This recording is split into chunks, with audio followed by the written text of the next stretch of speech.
When the Indian football team was confirmed as an entrant for the 2023 Asian Games, it was hailed as a victory of sorts for a public campaign that actually saw fans across social media demand that the team be sent, despite the fact that they didn't meet the criteria that was set by the Sports Authority of India as well as the Sports Ministry of being a top 8 ranked team in the Asian rankings for their respective sport. India were at that point 18, so definitely not making the cut, but due to a nice public campaign that took place across social media, they were eventually given the nod by the government.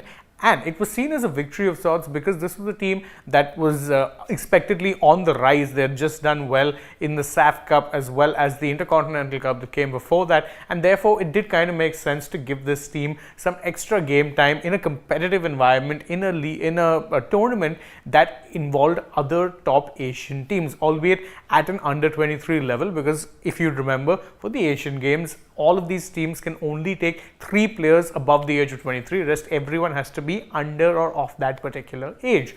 However, there were some anticipated challenges because it was felt that not too many ISL clubs would be keen to let go of not only their top stars and whom were eventually confirmed to be Sunil Chhetri, Gurpreet Singh Sandhu and Sandesh Jhingan at the time, but also even their younger players, because the league would have just started and it would be clashing with the Asian Games. And what's more, clubs were not let's say legally necessitated to actually release these players, because the only time that clubs must mandatorily release players with no conditions is during an AFC or FIFA window. The Asian Games falls under neither of those, so the clubs were actually well within their rights to turn down the releasing of their own players. However, the AIFF said very publicly that there would be no concerns whatsoever and that the necessary conversations had been made, and they named a strong squad that included these 3 players. However, there have been some developments which means that one of these players will not in fact be making the trip, has been replaced by another, and there is some serious wrangling going on behind the scenes with the clubs, that is the ISL clubs, and the federation, that is the All India Football Federation. Before we go into the details of that wrangling, let's quickly take a look at what exactly has been happening when it comes to one of these players missing out. Now, the key thing is that the ISL teams at this point are refusing to actually release their star players. They have said that, there's no necessity that we allow it. And despite the fact that the AIFF have actually appealed to them, and we'll get to that one in just a bit, they're not really, they're playing hardball, let's put it that way. And in fact, Gurpreet Singh Sandhu, the goalkeeper of the Indian team, the first choice goalkeeper, and who plays for Bengaluru FC, will be missing the Asian Games entirely for the simple reason that Bengaluru FC right now only have one fit goalkeeper, and that is Gurpreet himself. The other goalkeepers are not available for selection right now, and therefore they have said that, look, we will not be able to release Gurpreet, we'll have to make do with someone else. And what is even worse now is that there's been a mandate put in place by the AIFF that head coach Igor Stimac cannot take more than 2 players from one particular club, which means that there will be some sort of reworking of the squad, and there is going to be changes made. So in the case of Gurpreet, since Gurpreet was one of those players who were above the age of 23, since he's not going, the AIFF have said that Liston Kolako has been called up instead from Mohun Bagan Supergiant. Now, the thing is that this is just the only, let's say what's on the surface. Behind the scene, there have been tensions going on, and in fact, the AIFF had contacted the ISL clubs with Secretary General Shaji Prabhakaran writing a letter to them. So there's a couple of key points from the letters which we'll talk about now, but let's put it this way: the appeal was based solely around patriotism and duty to the nation.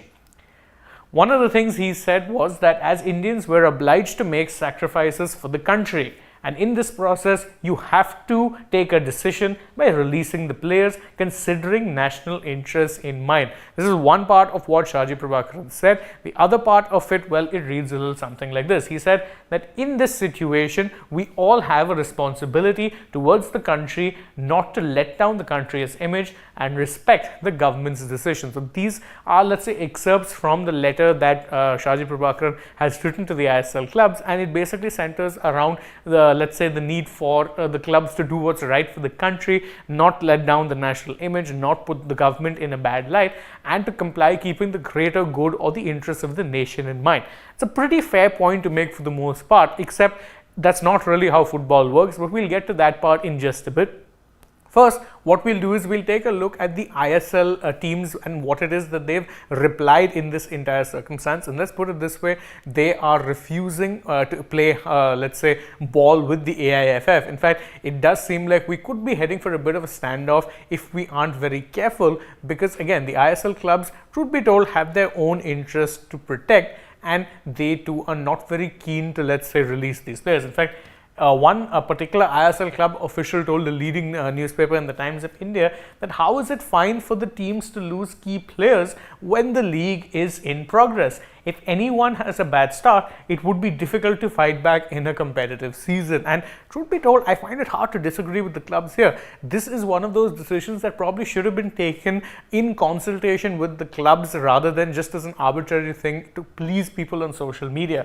Now, that doesn't mean that I disagree with the decision to send the team, but if you knew there were going to be problems creating the squad, then you should have consulted the clubs beforehand rather than arbitrarily taking a decision to send the team, then scrambling to put the team together, and now scrambling once again to make changes to the team. And I know the argument that's going to be bandied around is that the ISL teams should be looking out for national interest. They should be making no problems whatsoever when it comes to the releasing of these players. But again, football as a sport has never and will not ever work like that. It is not country driven as much as it is club driven. Club culture comes before. It's not in like a sport like, say, cricket, wherein club culture comes later on. Firstly, the clubs are given preference for the very simple reason that these clubs are actually paying the players money and they have first preference over when it is they get to play. They are mandated to release these players for international duty, but only during FIFA and AFC window times, and the Asian Games is neither. So technically, they're not really doing anything wrong. And if one of these clubs is to in fact lose out on key positions, as they mentioned,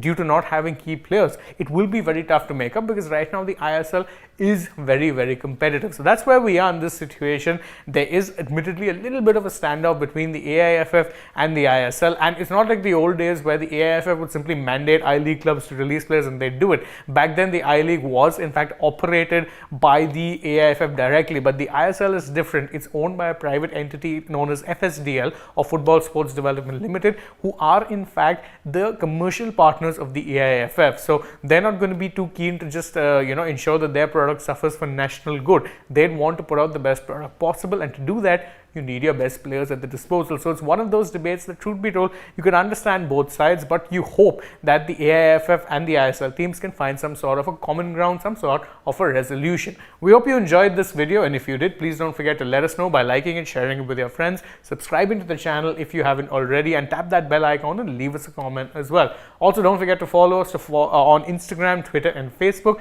and if you're already on the channel, check out some other videos we've done and download the AajTak app as well. For now though, from my side, it's bye-bye.